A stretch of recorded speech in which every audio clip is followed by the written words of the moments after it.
दोस्तों, सोचिए अगर आपकी जिंदगी हंसी खुशी चल रही हो और अचानक उसमें कोई हादसा हो जाए और आप इंसाफ की उम्मीद लेकर पुलिस के पास जाओ और वहां भी एक और हादसा हो जाए तो आप क्या करेंगे? कुछ ऐसा ही देखने को मिलता है हमारी आज की फिल्म में, जिसकी कहानी का थ्रिल और लगातार आते ट्विस्ट्स आपको झकझोर कर रख देंगे। तो बिना किसी स्पॉइलर के शुरू करते हैं आज की मूवी अंजाम पथिरा को। लेकिन उससे पहले अगर आपको हमारा वीडियो पसंद आता है तो चैनल को सब्सक्राइब करना ना भूलें। कहानी की शुरुआत होती है एक आदमी से जो कहीं जा रहा होता है। तभी उसे सामने एक एम्बुलेंस खड़ी दिखाई देती है जिसमें से लाल लाइट चमक रही होती है। वह व्यक्ति उस एम्बुलेंस की तरफ बढ़ता है, लेकिन अचानक उसके सामने एक शख्स आ खड़ा होता है जिसने भेड़िए जैसा मास्क पहन रखा होता है। उसके बाद वो आदमी पीछे मुड़कर देखता है और सीन यहीं कट हो जाता है। अगली सुबह दो लोगों को एक लाश मिलती है। ये वही शख्स था, इब्राहिम, जो एक पुलिस अफसर था। कुछ देर में पुलिस मौके पर पहुंचती है और एसीपी अनिल क्रिमिनोलॉजिस्ट अनवर हुसैन को भी जांच में शामिल कर लेते हैं। अनवर का कहना है कि कातिल ने लाश को जानबूझकर इस जगह छोड़ा है ताकि पुलिस जल्दी से वहां पहुंचे। तफ्तीश में पता चलता है कि इब्राहिम की मौत सुबह 6 बजे के आसपास हुई थी। उसका सीना चीरकर दिल निकाला गया था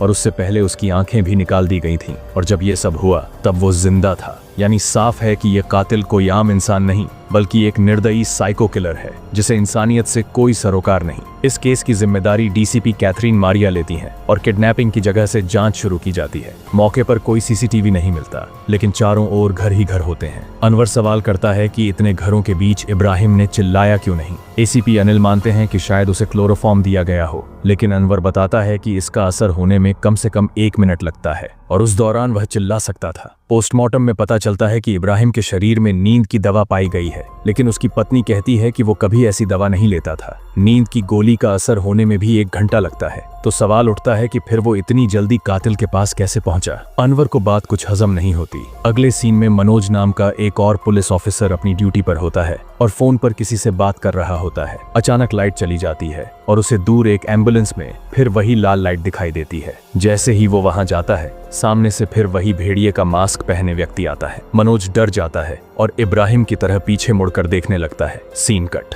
यानी इस बार शिकार बना है मनोज। लेकिन अब किडनैपिंग की जानकारी मिलते ही पुलिस एक्शन में आ जाती है। हर जगह तलाशी शुरू होती है। सीसीटीवी फुटेज चेक होते हैं, लेकिन मनोज का कोई सुराग नहीं मिलता। अगले दिन उसकी लाश डीसीपी ऑफिस के बाहर मिलती है और इस बार उसके पास एक जस्टिस का स्टैच्यू भी रखा होता है जो इब्राहिम की बॉडी के पास नहीं था। अनवर को यह बात खटकती है क्योंकि साइको किलर अक्सर एक जैसा पैटर्न फॉलो करते हैं। तो अब सवाल यह कि पहली बार वह मूर्ति क्यों नहीं रखी गई। अनवर फिर से इब्राहिम की तस्वीरों को ध्यान से देखता है। वहां उसे उस मूर्ति का टूटा हुआ हिस्सा दिखता है। अब जब स्टैच्यू को गौर से देखा जाता है तो पता चलता है कि यह आम इंसाफ की मूर्ति जैसी नहीं है। आमतौर पर मूर्ति की आंखों पर पट्टी होती है और चेहरा ग्रीक स्टाइल का होता है, लेकिन इसमें पट्टी नहीं है और चेहरा एक भारतीय महिला जैसा दिखता है। जांच में पाया जाता है कि यह मूर्ति किसी खास ऑर्डर पर बनवाई गई है, लेकिन उस पर कोई पहचान का निशान या लोगो नहीं मिलता। क्योंकि मनोज की लाश डीसीपी ऑफिस के पास मिली थी, इसलिए पुलिस वहां के सीसीटीवी फुटेज खंगालती है। पता चलता है कि किसी ने सिस्टम हैक कर फुटेज बदल दिए।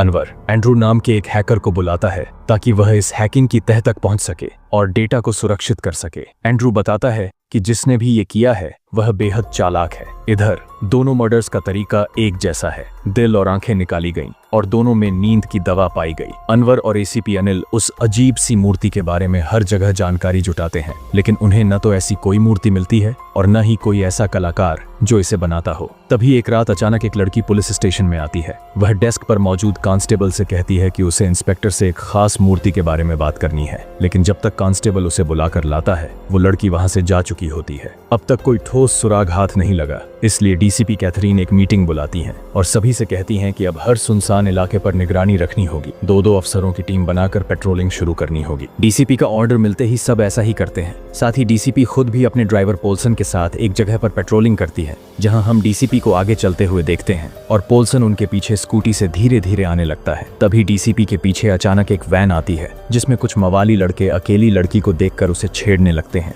अब डीसीपी अपनी गन निकाल लेती है, जिसे देखकर वह सभी वहां से भाग खड़े होते हैं। इसके बाद जैसे ही डीसीपी पीछे मुड़कर देखती है तो उन्हें अपना ड्राइवर पोल्सन कहीं दिखाई नहीं देता। स्कूटी और उसका फोन वहीं था, लेकिन पोल्सन गायब हो चुका था। मतलब अब पोल्सन भी किडनैप हो चुका था। अब पुलिस पोल्सन के फोन की फुटेज को चेक करती है, जिसमें वह कुछ अजीब चीज नोटिस करते हैं। उसमें किसी की आवाज होती है जो पोल्सन से कहती है कि हेलो पोल्सन, अपना फोन यहीं छोड़ दो। जिसके बाद पोल्सन ऐसा ही करता है और फोन वहां छोड़कर उसके साथ चला जाता है। अब ये इंसिडेंट इस केस को और पेचीदा बना देता है। अनवर की समझ में नहीं आता कि आखिर कोई इतनी आसानी से किसी को कैसे किडनैप कर सकता है, वो भी उस इंसान को जो खुद उस किडनैपर को ढूंढने निकला हो। तभी डीसीपी कहती है कि अगर पोल्सन थोड़ा सा भी शोर करता तो मुझे आवाज जरूर आती, क्योंकि मैं उससे बस थोड़ी ही दूरी पर खड़ी थी। अगली सुबह अनवर के घर एक बड़ा पार्सल आता है जिसे अनवर की वाइफ ओपन करती है, जिसमें पोल्सन की लाश होती है। अब पोल्सन के साथ भी सब कुछ वैसा ही हुआ था जैसा अब्राहिम और मनोज की बॉडी के साथ हुआ था,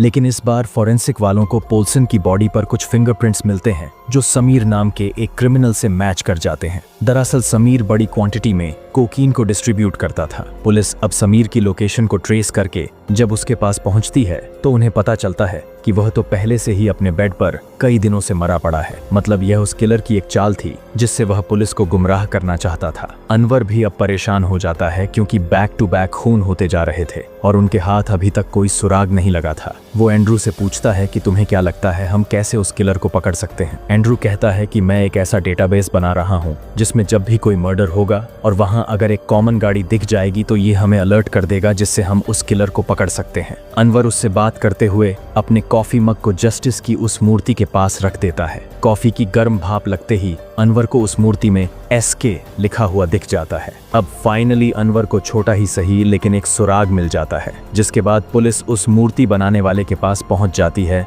जिसने इन मूर्तियों को बनाया था। वो कहता है कि 2 लोग यहाँ आए थे जिन्होंने मुझे ऐसी 5 मूर्तियां बनाने का ऑर्डर दिया था, साथ ही काफी सारे पैसे भी दिए थे, लेकिन बदले में वो मेरी दोनों आंखें ले गए। ये देखकर पुलिस वाले हैरान रह जाते हैं क्योंकि किलर ने सबूत मिटाने के लिए उस आदमी को अंधा बना दिया था। तभी हम वहाँ उस मूर्ति बनाने वाले की बेटी को देखते हैं और यह वही लड़की थी जो उस रात पुलिस स्टेशन आई थी, लेकिन किलर का कॉल आने पर वो डर कर वहां से भाग आई थी। यहाँ पुलिस को यह पता चलता है कि टोटल 5 मूर्तियां बनाई गई हैं और अभी 3 मर्डर हुए हैं, यानी अभी 2 लोगों का मर्डर होना बाकी है। साथ ही सभी 3 मर्डर पुलिस वालों के ही हुए हैं। अब अगले सीन में हम शरद नाम के एक पुलिस इंस्पेक्टर को देखते हैं जिसे किलर किडनैप करने आता है, लेकिन इस बार कुछ अलग होता है। शरद यहाँ बाकी पुलिस वालों की तरह उस किलर के पीछे नहीं जाता, बल्कि वो उससे फाइट बैक करता है, लेकिन फाइनली वो किलर उसे पकड़कर ले ही जाता है, जिसकी लाश अगले दिन मेट्रो में मिलती है, जिसका पूरा गेटअप चेंज कर दिया जाता है। सीसीटीवी फुटेज चेक करने पर पता चलता है कि कोई लड़की शरद को मेट्रो में लेकर आई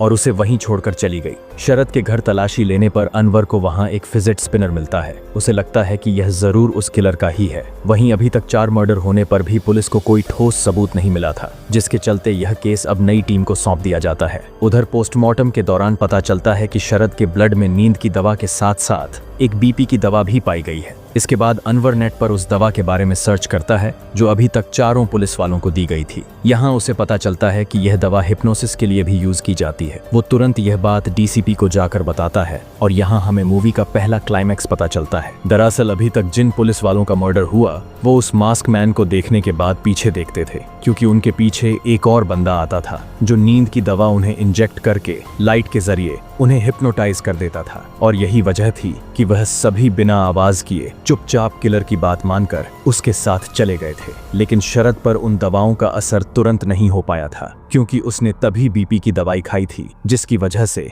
नींद की दवा उस पर तुरंत काम नहीं कर पाई थी। डीसीपी अनवर से कहती है कि यह बात जानने के बाद भी हम उस किलर को आसानी से नहीं पकड़ सकते, क्योंकि इतने बड़े शहर में पता नहीं कितने ही लोग हिप्नोटाइज करना जानते होंगे। हम किस किस को पकड़ेंगे। तभी अचानक अनवर को उस फिजेट स्पिनर के बारे में याद आता है जो उसे शरद के घर से मिला था। दरअसल अनवर ने सालों पहले अखबार में एक फोटो को देखा था जिसमें एक मुजरिम को जब पुलिस ने अरेस्ट किया था तो वह हंसते हुए उस स्पिनर के साथ पोज दे रहा था। अब इसके बारे में डिटेल्स निकालने पर अनवर को पता चलता है कि इसका नाम साइमन है, जो यूके से अपनी कंप्यूटर इंजीनियरिंग की पढ़ाई पूरी करके इंडिया वापस आया था। वापस आकर वह अपना सारा समय कंप्यूटर के साथ ही बिताता था। तभी एक दिन उसके फादर ने देखा कि साइमन डार्क वेब पर लोगों को टॉर्चर करने की वीडियो देख रहा है। उन्होंने इसके बारे में साइमन से बात की और उसे यह सब देखने के लिए मना भी किया, साथ ही उसे समझाने की काफी कोशिश भी की। लेकिन कुछ दिनों बाद उसके पेरेंट्स अचानक कहीं गायब हो गए और एक दिन पड़ोसी के कंप्लेंट करने पर पता चलता है कि साइमन ने अपने पेरेंट्स को बड़ी ही बेरहमी से मारकर फ्रिज में रख दिया था, जिसके बाद उसे अरेस्ट करके एक स्पेशल सेल में रखा गया था, जहां कुछ टाइम बाद अचानक आग लगने की वजह से साइमन वहीं मारा गया।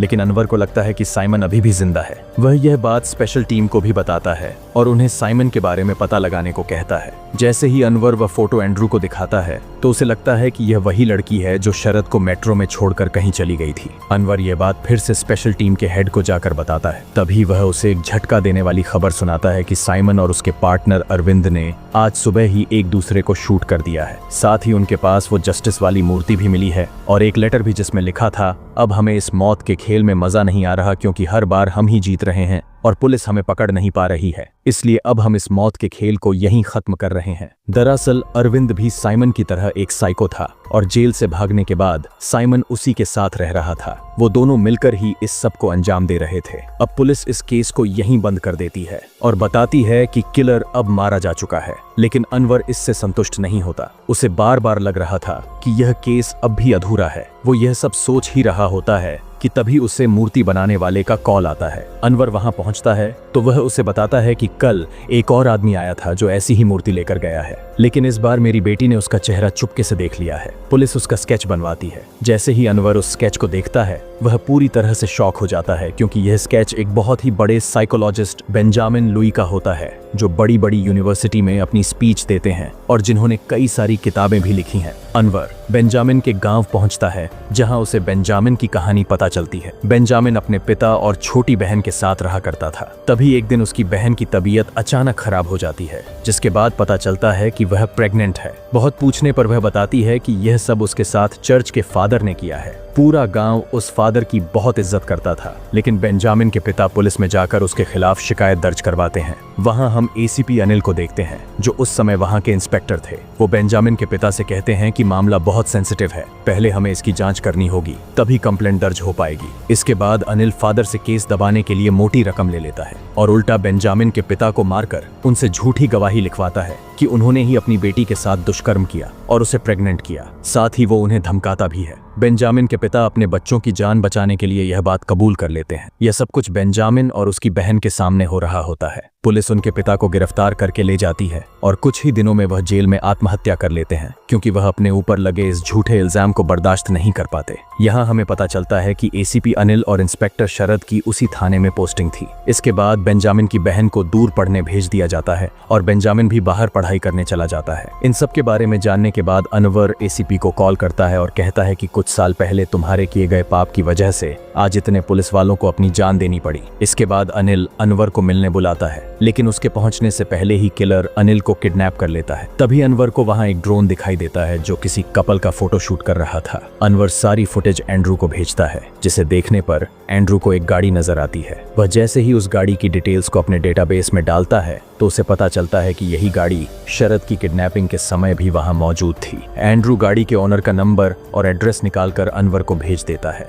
अनवर अब पुलिस के साथ उस लोकेशन पर पहुंचता है जहां बेंजामिन अनिल को मारने ही वाला होता है। तभी अनवर पीछे से उसे पकड़ लेता है। दोनों के बीच फाइट शुरू हो जाती है जिसमें बेंजामिन अनवर पर हावी होने लगता है, लेकिन तभी डीसीपी पीछे से आकर डंडे से उसके सिर पर वार करती है और बेंजामिन बेहोश हो जाता है। इसके बाद बेंजामिन को अरेस्ट कर लिया जाता है, लेकिन जितनी भी पूछताछ की जाती है वह अपना मुंह नहीं खोलता क्योंकि वो नहीं चाहता कि मीडिया उसकी बहन के बारे में कुछ भी उल्टा सीधा बोले। यह उसका निजी मामला था और वो इसे पर्सनली खत्म करना चाहता था। दूसरी ओर अनिल अनवर से मिलता है और उसे प्रमोशन का लालच देकर कहता है कि वो यह बात किसी को ना बताए। अब अनवर बेंजामिन से मिलने जाता है और उसके मास्टर प्लान की तारीफ करने लगता है। यहाँ अनवर को यह भी पता चलता है कि जिस फायर एक्सीडेंट में साइमन मरा था वह लाश साइमन की नहीं थी, बल्कि उसी चर्च के फादर की थी जिसने बेंजामिन की बहन रेबिका को प्रेग्नेंट किया था। मतलब बेंजामिन ने यह सारा खेल रचा था। उसने डायरेक्ट मर्डर नहीं किए, बल्कि साइमन और अरविंद को इस्तेमाल किया।